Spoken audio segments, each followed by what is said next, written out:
Carta aos Hebreus, capítulo 1. Passando por uma longa linha de profetas, Deus falou aos nossos antepassados séculos a fio, de diferentes maneiras. Em tempos recentes, a comunicação foi direta, por intermédio de seu Filho. Por meio do Filho, Deus no princípio criou o mundo, e no fim tudo vai pertencer ao Filho. O Filho reflete perfeitamente que Deus é e está selado com a natureza de Deus. Ele mantém tudo unido pelo que diz, palavras poderosas. Depois de ter consumado o sacrifício pelos pecados, o Filho tomou seu lugar de honra nos altos céus ao lado de Deus, sendo maior em posição e domínio que qualquer anjo. Alguma vez Deus disse a algum anjo: "Você é meu filho, hoje me alegro em você"? Ou "Eu sou seu pai, ele é meu filho"? Quando ele apresenta seu filho com todas as honras ao mundo, ele diz: "Todos os anjos devem adorá-lo". Mas com respeito aos anjos diz: "Os mensageiros são ventos, os servos são línguas de fogo". Mas ao filho ele diz: "Tu és Deus e estás no trono definitivamente, teu governo tudo corrige. Tens prazer quando as coisas andam bem e repudias quando tudo está errado. É por isso que Deus, teu Deus, derramou óleo aromático sobre tua cabeça, fazendo-te rei, muito acima dos teus queridos companheiros". E mais uma vez ao Filho: "Tu, Senhor, deste início a tudo. Estabeleceste os fundamentos da terra, depois modelaste as estrelas no céu. Terra e céu se desfarão, mas tu jamais. Eles se gastam como roupa velha. Tu irás dobrá-los como um manto usado, e então os guardarás. Mas serás sempre o mesmo, ano após ano. Nunca irás definhar, nunca irás desvanecer". E alguma vez ele disse algo parecido a algum anjo? "Assente-se aqui ao meu lado direito, até que eu faça dos seus inimigos um descanso para os pés". Não é óbvio que todos os anjos são enviados para ajudar os que foram designados para receber a salvação? Hebreus, capítulo 2. É fundamental que nos apeguemos com firmeza ao que ouvimos, para que não nos desviemos. Se a antiga mensagem entregue pelos anjos era válida e ninguém podia desprezá-la, acham que podemos nos arriscar a desprezar a última, esta magnífica salvação? Antes de tudo, ela foi entregue pelo Senhor em pessoa, depois cuidadosamente transmitida a nós pelos que dele a ouviram. Durante todo este tempo, Deus a estava confirmando com os dons do Espírito Santo, todos os sinais e milagres, conforme decisão divina. Deus não encarregou os anjos da salvação de que estamos falando. A Escritura diz: "O que é o ser humano para que te preocupes com eles? Por que desperdiçarias tempo te preocupando com eles? Tu os fizeste quase tão importantes quanto os anjos, deslumbrantes com a luz da aurora no Éden. Depois, deste a eles responsabilidade sobre o mundo que criaste". Quando Deus os designou responsáveis sobre tudo, nada foi excluído. Mas ainda não vemos todas as coisas debaixo da jurisdição humana. O que vemos é Jesus, feito quase tão importante quanto os anjos, e então, pela experiência da morte, coroado muito acima de qualquer anjo, com uma glória deslumbrante com a luz da aurora no Éden. Naquela morte, pela graça de Deus, ele experimentou plenamente a morte no lugar de cada ser humano. Faz sentido que o Deus que iniciou tudo e que tudo preserva agora conclua sua obra, tornando perfeito o pioneiro da salvação através do sofrimento, enquanto ele conduz todas essas pessoas à glória. Uma vez que é aquele que salva e os que são salvos têm uma origem comum, Jesus não hesita em tratá-los como família, dizendo: "Vou contar a meus bons amigos, meus irmãos e irmãs, tudo o que sei sobre ti. Vou me reunir a eles num culto e em louvor a ti". Uma vez mais, ele se põe no mesmo círculo familiar quando diz: "Até eu vivo por depositar minha confiança em Deus". E uma vez mais, aqui estou com os filhos que Deus me deu. Uma vez que os filhos são de carne e sangue, é óbvio que o Salvador assumiu a carne e o sangue para resgatá-los por sua morte. Abraçando a morte e tomando-a para si, ele destruiu o poder que o diabo exercia sobre a morte e libertou os que temiam em vida por causa do medo da morte. Assim, é evidente que ele não suportou tudo isso por causa dos anjos, e sim por causa de pessoas como nós, filhos de Abraão. Foi por isso que ele teve de assumir a vida humana de forma integral. Então, quando se apresentou diante de Deus como sacerdote principal para retirar os pecados da humanidade, ele já havia experimentado toda a dor e havia passado em todos os testes, e agora tinha condições de ajudar no que fosse necessário.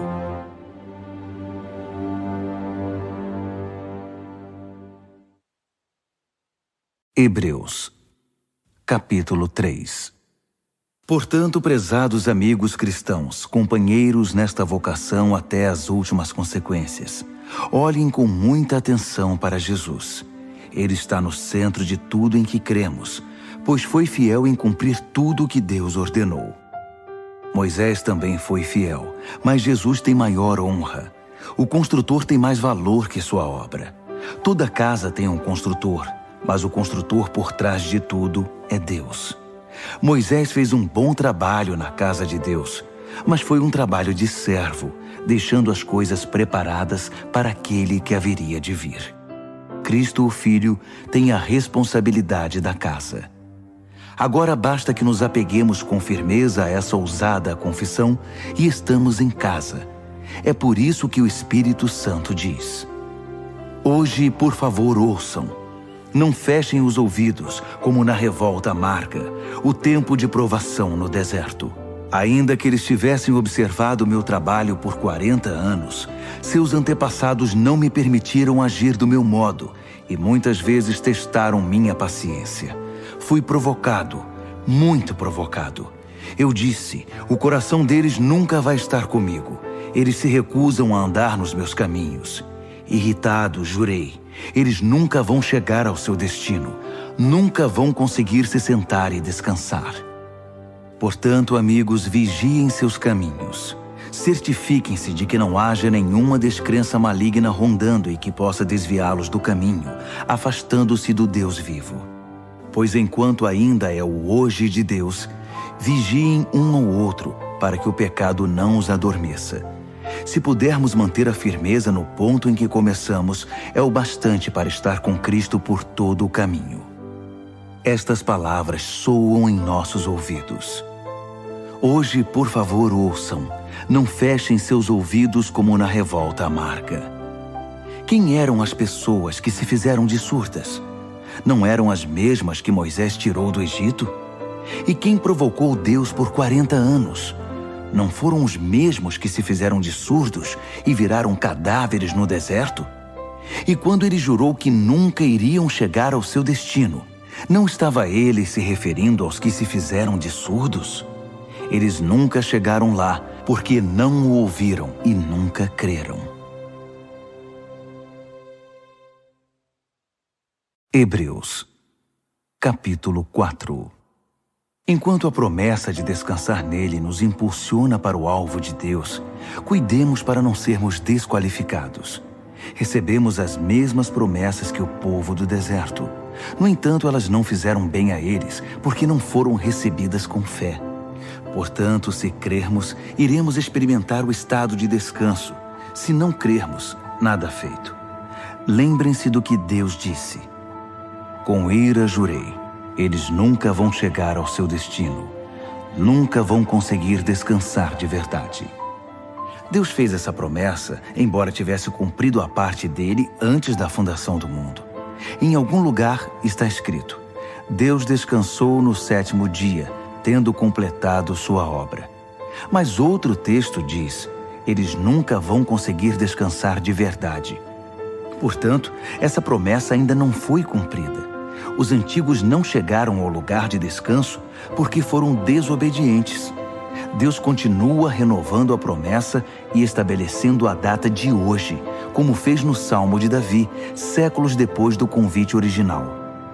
Hoje, por favor, ouçam, não fechem os ouvidos. Essa promessa ainda é válida. Ela não foi cancelada no tempo de Josué. Do contrário, Deus não continuaria renovando a promessa para hoje. A promessa de chegada e descanso para o povo de Deus ainda está de pé. Deus mesmo está neste descanso. E no fim da jornada, descansaremos com Ele. Portanto, permaneçamos firmes e chegaremos ao local de descanso. Se não houver desobediência, não haverá desvio. Tudo o que Deus diz é sério. O que Ele diz, acontece. Sua poderosa palavra é aguda como o bisturi e capaz de cortar tudo, seja dúvida, seja desculpa, mantendo-nos abertos para ouvir e obedecer. Nada, nem ninguém, está fora do alcance da palavra de Deus. Não se pode fugir dela, não há como. Agora que já sabemos o que temos, Jesus, esse grande sacerdote principal com acesso imediato a Deus, não podemos perdê-lo jamais. Não temos um sacerdote que não conhece nossa realidade. Ele experimentou fraqueza e provações, e experimentou tudo, menos o pecado. Portanto, vamos andar direito e receber o que Ele tem para nos dar. Recebam a misericórdia, aceitem a ajuda. Hebreus, capítulo 5. Todo sacerdote principal, selecionado para representar o povo diante de Deus e oferecer sacrifícios pelos pecados deles, deve ser paciente com as falhas deles, pois essa também é a sua própria experiência. Isso significa que ele tem de oferecer sacrifícios pelos próprios pecados, não só pelos pecados do povo. Ninguém assume por conta própria essa posição de honra. Precisa ser chamado por Deus, como foi o caso de Arão. Nem Cristo se presumiu sacerdote principal. Ele também foi separado por aquele que disse: Tu és meu filho, hoje me alegro em ti. Em outro lugar, Deus declara: Tu és sacerdote para sempre, na ordem real de Melquisedeque. Enquanto viveu na terra, antecipando a morte, Jesus clamou de dor e lamentou de tristeza, enquanto apresentava suas orações sacerdotais a Deus. Ainda que fosse o Filho de Deus, ele aprendeu uma obediência confiante pelo que sofreu, assim como nós. Então, tendo chegado ao apogeu da maturidade e declarado por Deus sacerdote principal na ordem de Melquisedeque, ele se tornou a fonte da salvação eterna para todos os que obedecem a ele confiadamente. Tenho muito a dizer sobre este assunto, mas é difícil argumentar com vocês, pois se apegaram ao mau hábito de não ouvir.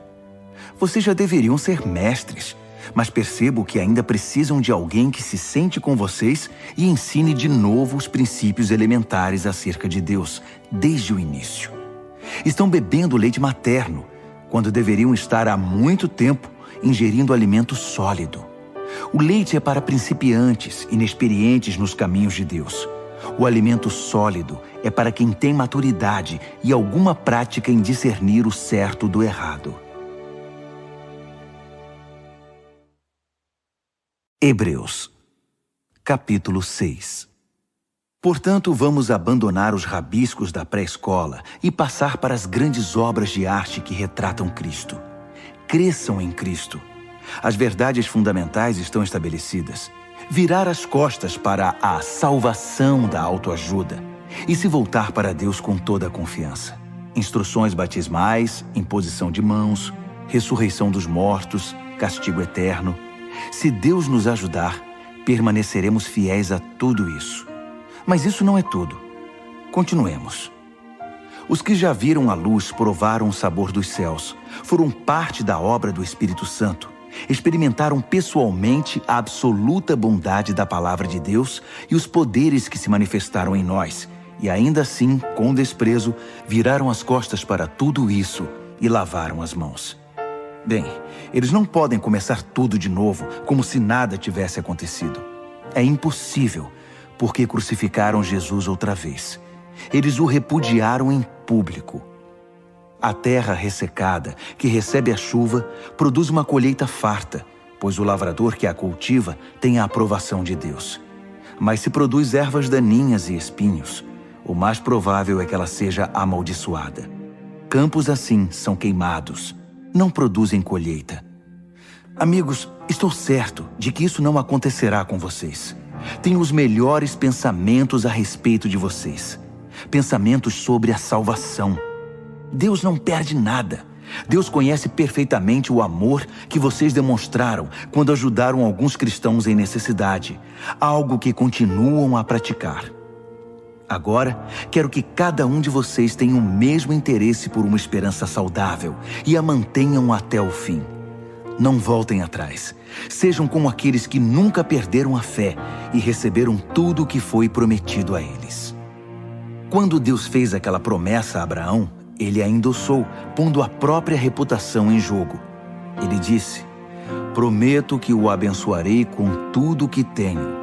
Bênção, bênção e bênção. Abraão se agarrou a isso e recebeu tudo o que lhe foi prometido. Quando alguém faz uma promessa, oferece também uma garantia, apelando para alguma autoridade acima dele. Assim, se houver alguma dúvida a respeito da promessa, a autoridade entra em ação, decidindo qualquer questionamento. Deus, como garantia de suas promessas, deu sua palavra, uma garantia sólida como rocha. Deus não pode quebrar sua própria palavra. E como sua palavra não pode mudar, sua promessa é também imutável. Nós que recorremos a Deus para salvar nossa vida, temos todos os motivos para agarrar com as duas mãos a esperança prometida e nunca mais a largar. Essa esperança é uma linha da vida espiritual inquebrável que vai além de tudo que é visível, até a presença de Deus, onde Jesus está, pois ele se adiantou a nós e assumiu sua posição permanente de sacerdote principal a nosso favor, na ordem de Melquisedeque. Hebreus, capítulo 7. Melquisedeque era rei de Salém e sacerdote do Deus Altíssimo. Ele se encontrou com Abraão, que voltava de derrotar alguns reis, e o abençoou. Abraão, por sua vez, entregou a ele a 10ª parte do espólio de guerra. O nome Melquisedeque significa rei de justiça, e Salém significa paz. Portanto, ele é também o rei da paz. Melquisedeque é mencionado na história sem registro de laços familiares, sem indícios de que teve início ou fim. Nesse sentido, ele é como o Filho de Deus, uma presença sacerdotal grandiosa dominando todo o cenário. Podemos deduzir que Melquisedeque era alguém muito importante pelo fato de nosso pai Abraão ter dado a ele o dízimo dos despojos. Os sacerdotes descendentes de Levi são autorizados a recolher os dízimos do povo, ainda que sejam mais ou menos iguais, sacerdotes e povo, tendo um pai em comum, Abraão. Mas esse homem, um estrangeiro, recebeu dízimos de Abraão e abençoou aquele que havia recebido as promessas de Deus. Em atos de bênção, o menor é abençoado pelo maior. Vejamos o caso por outro ângulo. Entregamos nosso dízimo a sacerdotes que morrem, mas Abraão deu o dízimo a um sacerdote que, de acordo com as Escrituras, vive. Vocês podem até argumentar que, sendo Levi descendente de Abraão e tendo Abraão dado o dízimo a Melquisedeque, quando damos os dízimos à tribo sacerdotal de Levi, eles terminam em Melquisedeque. Se o sacerdócio de Levi e Arão, que deu a estrutura para a entrega da lei, pudesse tornar as pessoas perfeitas, não haveria necessidade de um novo sacerdócio, como o de Melquisedeque. Mas como esse sacerdócio não conseguiu cumprir seu objetivo, houve uma mudança de sacerdócio.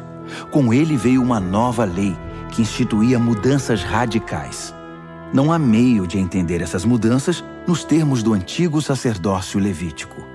É por esse motivo que não há nada na árvore genealógica de Jesus que possa conectá-lo à linhagem sacerdotal de Levi.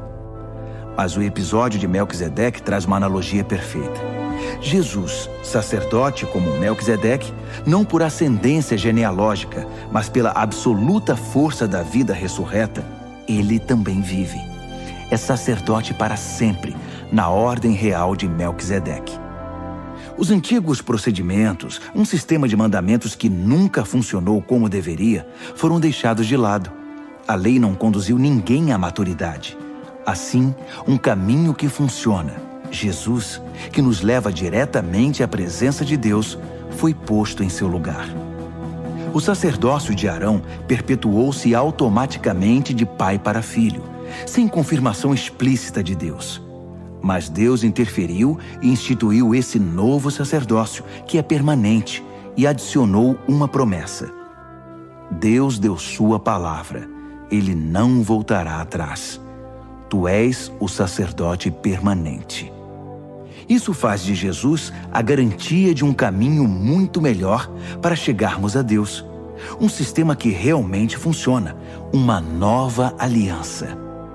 Antigamente havia uma multidão de sacerdotes, pois eles morriam e tinham de ser substituídos. Mas o sacerdócio de Jesus é permanente. Ele está em seu posto agora e estará até a eternidade para salvar todos os que se dirigem a Deus por meio dele, e o tempo todo trabalha para defendê-los. Portanto, agora temos um sacerdote principal que se adapta perfeitamente às nossas necessidades. Totalmente santo, sem o comprometimento do pecado e com autoridade que se estende até a presença de Deus nos céus.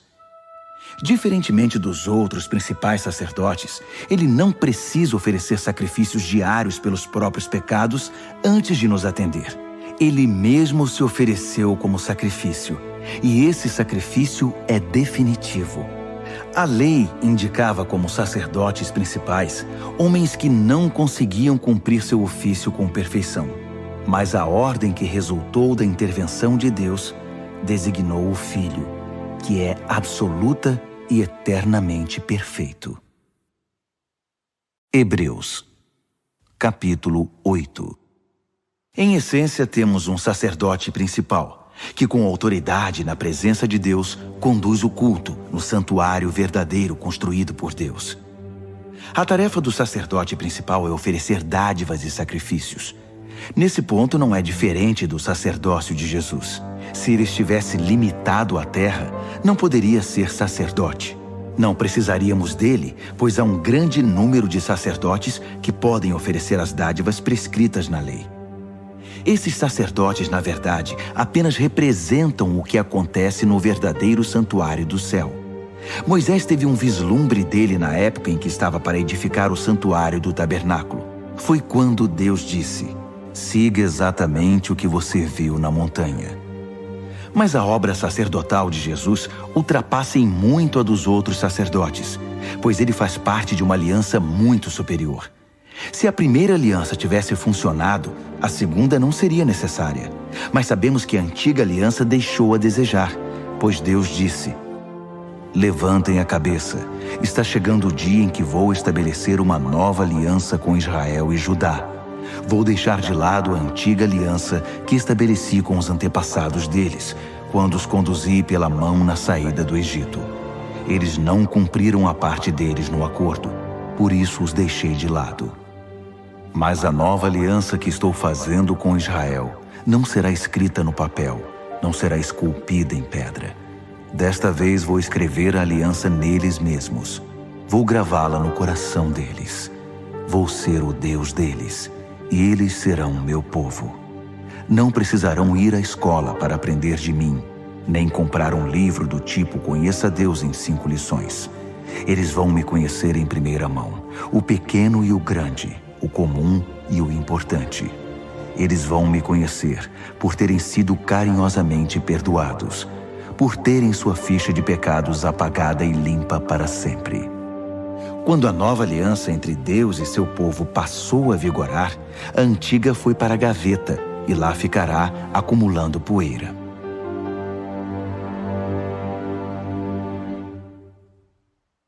Hebreus, capítulo 9. A primeira aliança continha orientações para o culto e contava com um lugar designado especialmente para realizá-lo. Uma grande tenda exterior foi montada. Ela abrigava o candelabro, a mesa e o pão da presença. Esse local era conhecido como Lugar Santo. Uma cortina foi estendida e atrás dela montaram uma tenda menor, o lugar santíssimo. Ali foram postos o altar de incenso, feito de ouro, e a arca da aliança, que era coberta de ouro e guardava uma urna de ouro com maná, o cajado de Arão que floresceu, as tábuas da aliança e o propiciatório, sob a sombra das asas do anjo. Mas não temos tempo para comentar isso agora. Depois que tudo estava em seu lugar, os sacerdotes cuidavam de suas tarefas na tenda maior. Mas apenas o sacerdote principal entrava na tenda interior, a menor, e isso uma vez por ano, para oferecer um sacrifício de sangue pelos próprios pecados e pelos pecados acumulados do povo. Essa foi a maneira utilizada pelo Espírito Santo para mostrar, por meio de uma parábola visual, que enquanto a tenda maior existisse, o povo não poderia andar com Deus lado a lado. Nesse sistema, as oferendas e os sacrifícios não podem, de fato, chegar ao âmago da questão. Não podem acalmar a consciência das pessoas, pois estão limitadas a questões de ritual e comportamento. Trata-se essencialmente de um arranjo temporário, até que uma revisão completa pudesse ser feita. Mas quando o Messias, o sacerdote principal dos assuntos superiores da nova aliança, entrou em cena, ele ignorou o antigo tabernáculo e seus utensílios, neste mundo criado, e se dirigiu diretamente ao tabernáculo dos céus, o verdadeiro lugar santo, para exercer um ministério perfeito. Ele também descartou os sacrifícios que consistiam em sangue de bezerros e de bodes, e os substituiu pelo oferecimento do próprio sangue. Esse foi o preço da nossa libertação definitiva. Se o sangue de animais e outros rituais de purificação tiveram algum efeito positivo sobre nosso comportamento e nossa religião, imaginem quanto mais o sangue de Cristo é capaz de purificar nossa vida, por dentro e por fora. Por meio do Espírito, Cristo ofereceu-se como sacrifício sem defeito e nos libertou dos esforços inúteis para que nos tornássemos pessoas respeitáveis e pudéssemos viver para Deus. Assim como um testamento só tem efeito depois da morte de quem o fez, a nova aliança foi iniciada com a morte de Jesus. Sua morte assinalou a transição da antiga aliança para a nova, cancelando as antigas obrigações e os pecados que as acompanhavam, e convocando os herdeiros a receber a herança eterna que foi prometida a eles. Reuniu Deus e seu povo neste novo caminho. Mesmo na primeira aliança, houve a necessidade de uma morte para sua confirmação. Depois de ler todos os termos da aliança da lei, o testamento de Deus, Moisés pegou o sangue dos animais sacrificados e, num gesto solene, aspergiu-o sobre o documento e sobre o povo, que era o beneficiário. Ele atestou sua validade com as palavras: "Este é o sangue da aliança ordenada por Deus." Fez o mesmo com o local de culto e seu mobiliário. Moisés disse ao povo: "Este é o sangue da aliança que Deus firmou com vocês." Num testamento, pode-se dizer que tudo gira em torno da morte. É por isso que o sangue, a evidência da morte, é tão usado em nossa tradição, especialmente no que se refere ao perdão de pecados. Isso indica a proeminência do sangue e da morte em todas aquelas práticas secundárias que apontam para as realidades do céu. Indica também que quando o que é real assume seu lugar, os sacrifícios de animais não são mais necessários, pois já cumpriram seu propósito. Cristo não entrou na versão terrestre do lugar santo.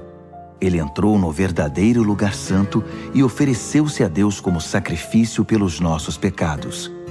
Ele não faz isso todo ano, como os principais sacerdotes faziam na antiga aliança, com um sangue que não era o deles. Se fosse, ele teria de se sacrificar repetidamente no decorrer da história.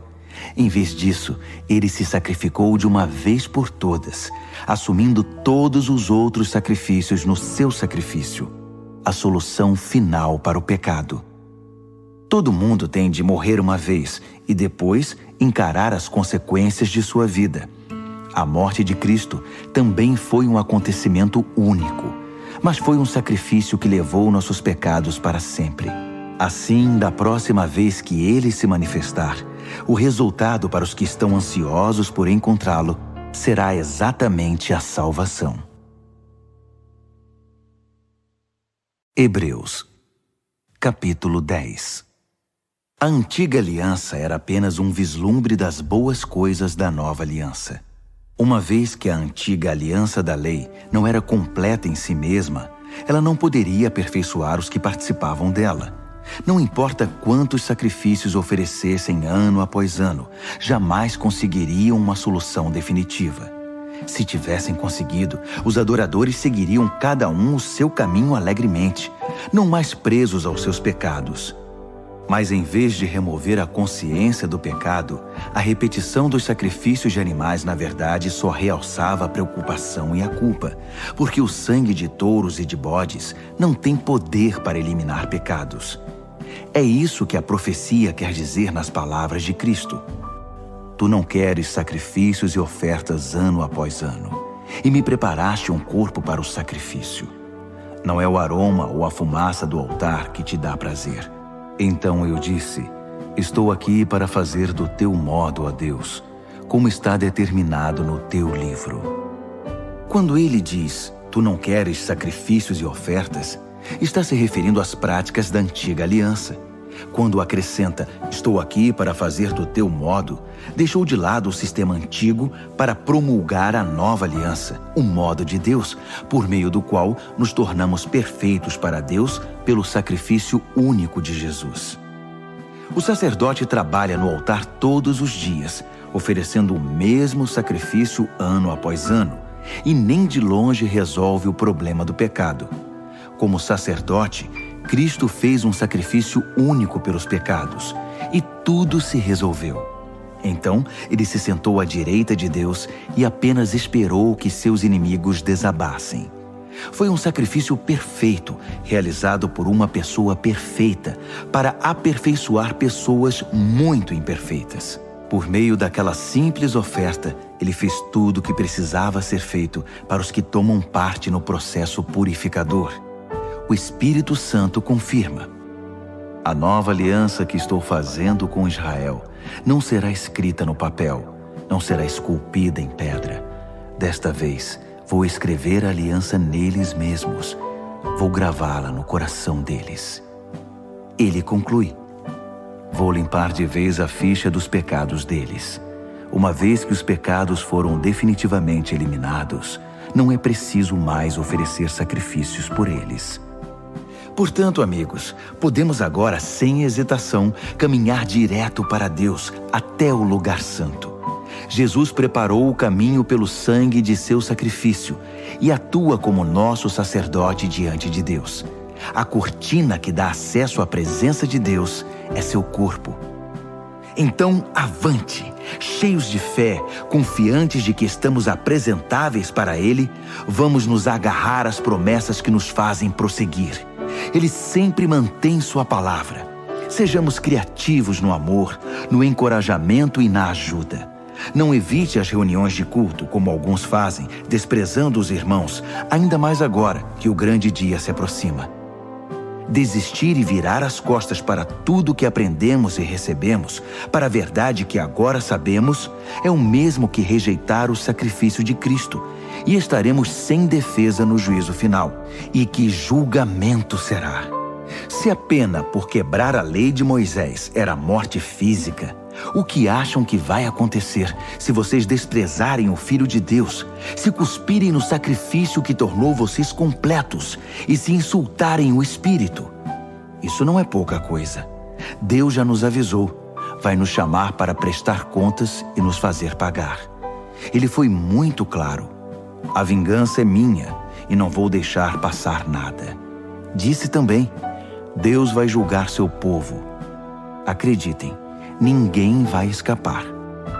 Lembram-se de quando vocês viram a luz pela primeira vez? Eram tempos difíceis. Ser desrespeitado em público e atacado de todas as formas era a rotina. Às vezes com vocês, às vezes com seus amigos.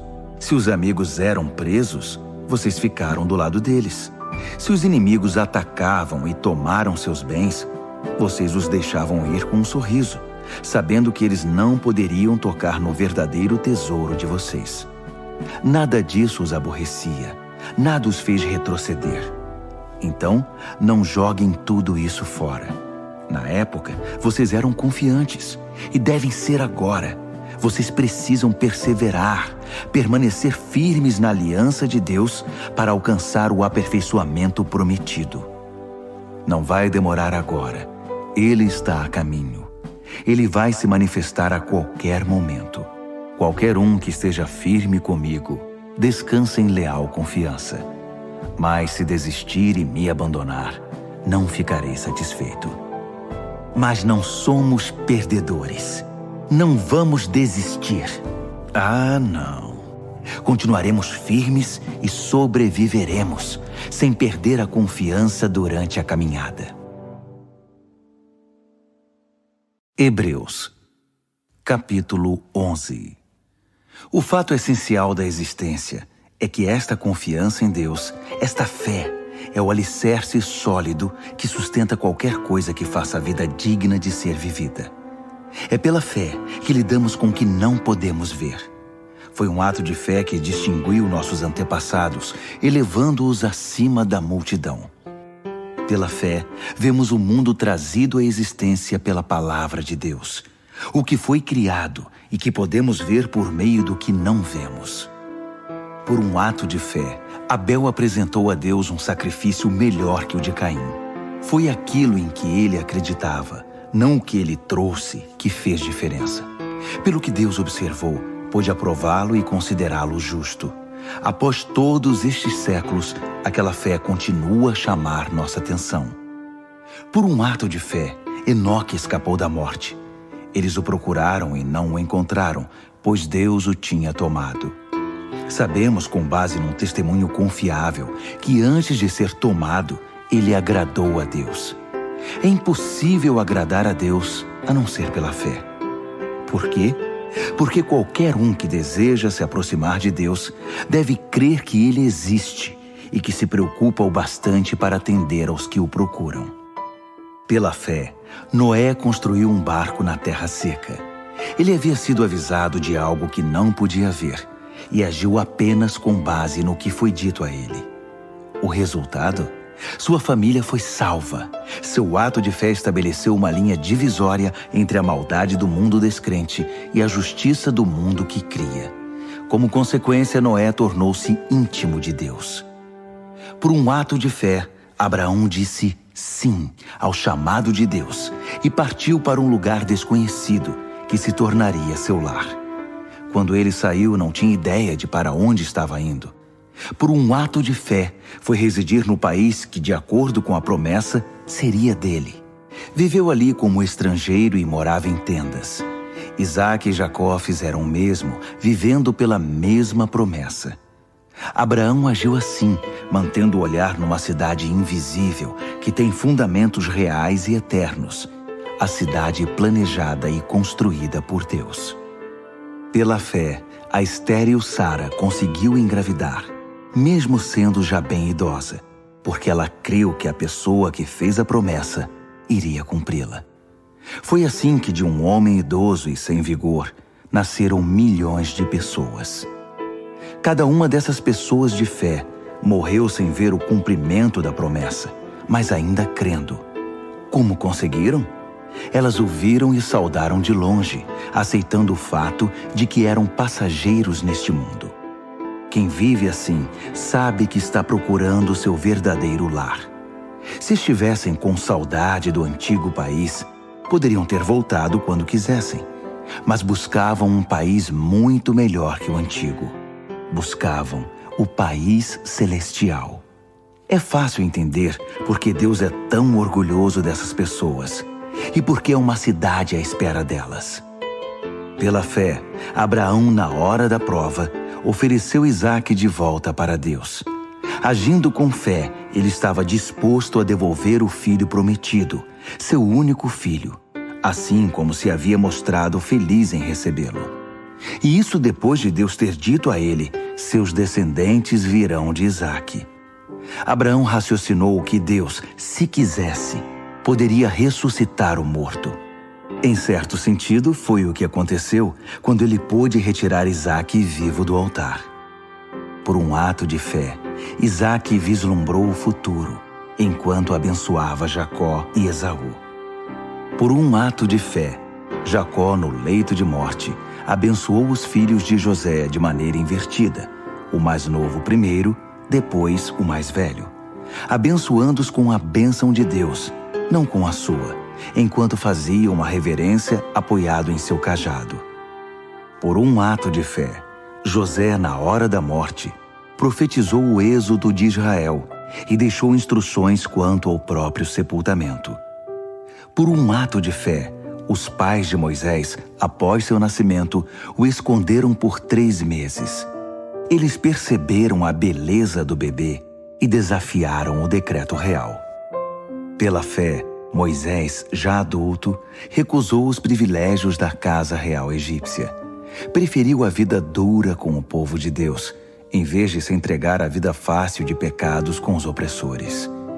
Ele preferiu o sofrimento no arraial do Messias, a riqueza dos egípcios, porque enxergava adiante, antecipando a recompensa. Por um ato de fé, ele virou as costas para o Egito, sem ligar para a fúria do rei. Ele tinha o olhar naquele que ninguém pode ver e continuou firme. Por um ato de fé, celebrou a Páscoa e aspergiu o sangue da Páscoa em cada casa, para que o destruidor dos primogênitos não tocasse em ninguém. Por um ato de fé, Israel atravessou o Mar Vermelho em terra seca. Os egípcios tentaram fazer o mesmo e se afogaram. Por um ato de fé, os israelitas marcharam ao redor das muralhas de Jericó durante 7 dias. E as muralhas caíram. Por um ato de fé, Raabe, a prostituta de Jericó, acolheu os espiões e escapou da destruição que veio sobre os que se recusaram a confiar em Deus. Poderia prosseguir, mas não há tempo. Ainda há muitos outros: Gideão, Baraque, Sansão, Jefté, Davi, Samuel, os profetas. Por seus atos de fé, eles venceram reinos, fizeram obras de justiça, viram promessas cumpridas. Foram protegidos de leões, incêndios e ameaças de morte. Transformaram a desvantagem em vantagem. Venceram batalhas, afugentaram exércitos invasores. Mulheres receberam seus queridos de volta dos mortos.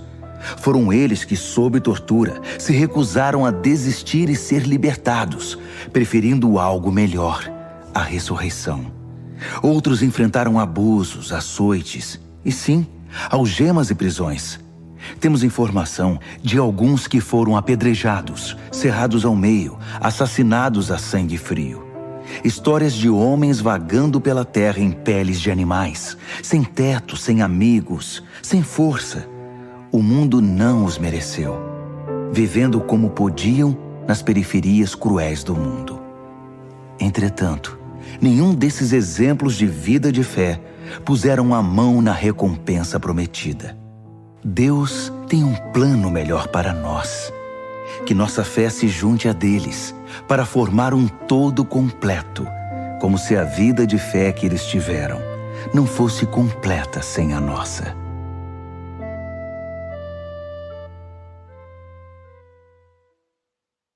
Hebreus, capítulo 12. Percebem o que isso significa? Todos esses pioneiros iluminando o caminho, todos esses veteranos nos encorajando? Significa que o melhor a fazer é continuar. Livres dos acessórios inúteis, comecem a correr e nunca desistam.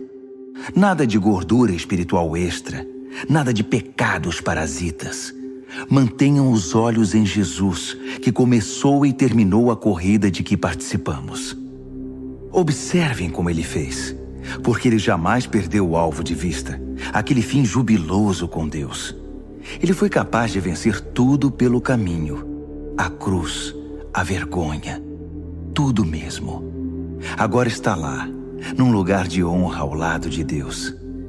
Quando se sentirem cansados no caminho da fé, Lembrem-se da história dele, da longa lista de hostilidade que ele enfrentou. Será como uma injeção de adrenalina na alma. Nessa luta incessante contra o pecado, outros sofreram muito mais que vocês, sem falar no que Jesus enfrentou, todo aquele derramamento de sangue. Portanto, nada de autocomiseração. Ou vocês já se esqueceram de que os bons pais tratam bem os filhos e que Deus trata vocês como filhos dele? Meus filhos queridos, não desprezem a disciplina de Deus. Também não sejam esmagados por ela. Ele disciplina o filho que ama. O filho que ele abraça, ele também corrige. Deus está educando vocês.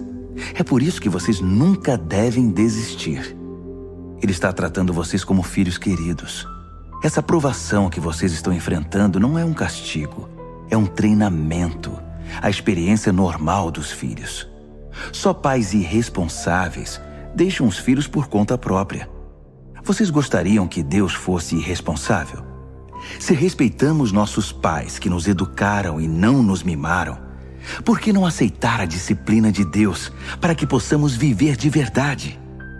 Quando éramos crianças, nossos pais faziam o que para eles parecia o melhor. Mas Deus está fazendo o que é melhor para nós.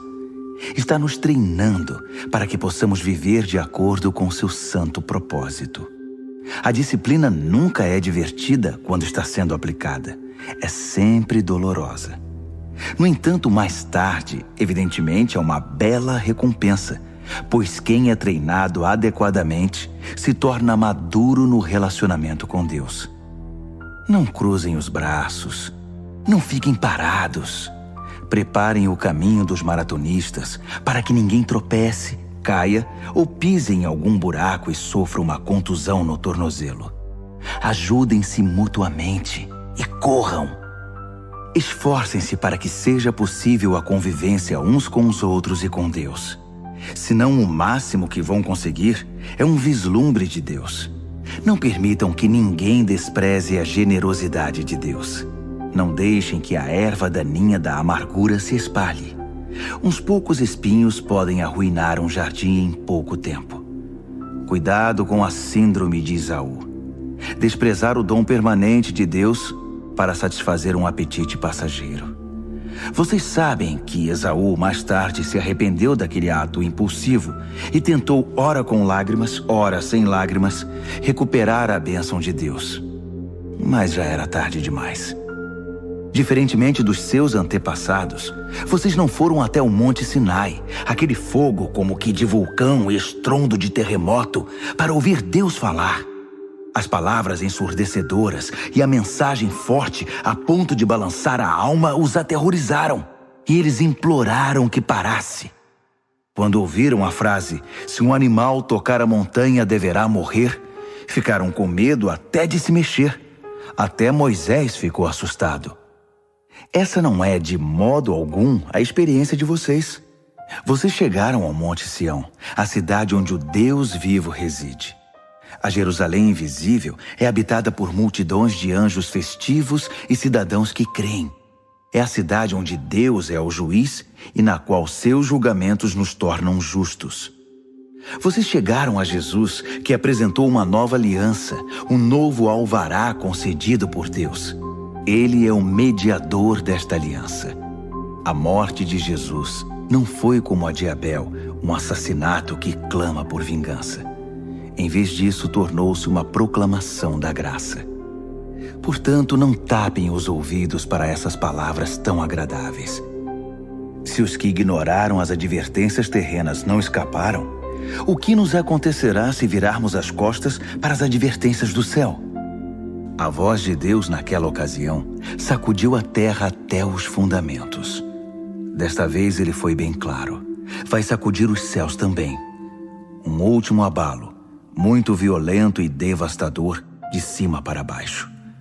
A expressão "um último abalo" significa uma limpeza completa, que elimina todo o lixo religioso e histórico e traz à tona a essência inabalável e limpa, sem mistura alguma. Viram o que conseguimos? Um reino inabalável. Conseguem entender como devemos ser gratos? Não apenas agradecidos, mas em atitude de adoração profunda e reverentes na presença de Deus. Pois Deus não é um espectador indiferente. Ele está ativamente limpando a casa, queimando tudo o que precisa ser queimado, e não vai desistir até que toda a sujeira desapareça. O próprio Deus é o fogo.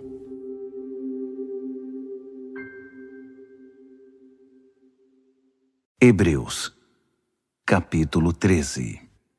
Estejam bem uns com os outros, unidos pelo amor, sempre prontos para oferecer uma refeição ou uma pousada se alguém precisar, pois alguns receberam anjos em casa sem o saber. Tratem os prisioneiros como se estivessem presos com eles. Cuidem das vítimas de abuso como se o que aconteceu com elas tivesse acontecido a vocês. Honrem o casamento e mantenham a pureza sexual entre marido e esposa. Deus não aprova o sexo casual e ilícito. Não fiquem obcecados por adquirir bens materiais. Estejam satisfeitos com o que já possuem, pois considerando que Deus nos assegurou, não vou permitir que vocês caiam, nunca vou abandonar vocês, podemos corajosamente citar: Deus está pronto para nos ajudar. Não tenho medo de nada. Quem ou o que pode me atingir? Tenham consideração para com os pastores que deram a vocês a palavra de Deus. Observem como eles vivem e permitam que a fidelidade deles ensine vocês, bem como a verdade que eles defendem. Devemos ser persistentes, porque Jesus não muda. Ontem, hoje, amanhã, Ele é sempre o mesmo. Não sejam enganados. Se especularem demais, podem acabar se afastando dele. A graça de Cristo é o único fundamento adequado à vida. Produtos com o nome de Cristo não fazem muito pelos que os compram. O altar de onde Deus nos envia o dom de si mesmo não se presta ao tipo de exploração praticada por gente desonesta. No antigo sistema, os animais eram mortos, depois os corpos eram retirados do acampamento. O sangue então era trazido para dentro do altar como sacrifício pelo pecado. Ocorreu o mesmo com Jesus. Ele foi crucificado fora das portas da cidade, e ali ele derramou o sangue do sacrifício, que foi trazido para o altar de Deus, a fim de purificar seu povo. Portanto, vamos para fora onde Jesus está, onde a ação está. Não devemos pensar em privilégios, mas assumir nossa parte no sofrimento de Jesus. Esse mundo que fica do lado de dentro não é nosso lar. Esperemos a cidade que está para vir. Vamos para o lado de fora com Jesus, não mais derramando sangue de sacrifícios de animais, e sim os louvores dos nossos lábios a Deus em nome de Jesus. Não pensem que por achar que tudo está resolvido, poderão se tornar preguiçosos e não fazer mais nada pelo bem comum. Não. Compartilhem o que têm com os outros. Deus tem prazer especial em atos de culto. Um tipo diferente de sacrifício que tem lugar na cozinha, no local de trabalho ou na rua. Sejam obedientes aos seus pastores. Ouçam o conselho deles. Eles estão atentos à condição da vida de vocês e trabalham sob a estrita supervisão de Deus. Contribuam para que a liderança deles seja alegre, não penosa. Por que tornar as coisas mais difíceis? Orem por nós. Não temos dúvida quanto ao que fazemos ou por que fazemos, mas é um trabalho difícil e precisamos das suas orações. Tudo o que queremos é viver bem na presença de Deus. Orem para que possamos nos reunir em breve. Que Deus, que reúne todas as coisas e torna todas as coisas completas, que estabeleceu a marca permanente do sacrifício de Jesus, o sacrifício de sangue, que selou a aliança eterna, que trouxe de volta Jesus, nosso grande pastor, levantado e vivo dentre os mortos, que agora reúna vocês e os presenteie com tudo de que precisam para agradá-lo. Que Deus faça de nós aquilo que dê mais prazer a Ele, por meio do sacrifício de Jesus, o Messias. Toda glória seja dada a Jesus, para sempre e eternamente. Amém, amém, amém. Amigos, por favor, levem muito a sério o que escrevi a vocês. Escrevi da maneira mais resumida que pude. Portanto, há muita coisa que não falei. Vocês vão gostar de saber que Timóteo saiu da prisão.